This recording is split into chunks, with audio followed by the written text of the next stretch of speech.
Usahay, dili na pud maayo ang sobra kabuutan nga tao. Dili man sala ang mutabang, pero magtuon pud ta og balibad panagsa. Ug butangan nato og limitasyon ang atuang pagkamaayong tao.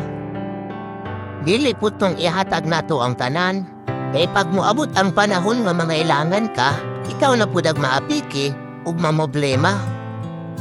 Kay basig moabot ang time na makahuna-huna ka og negosyo, pero dili nimo mahimo kay ang imuhang kwarta gihulam pa.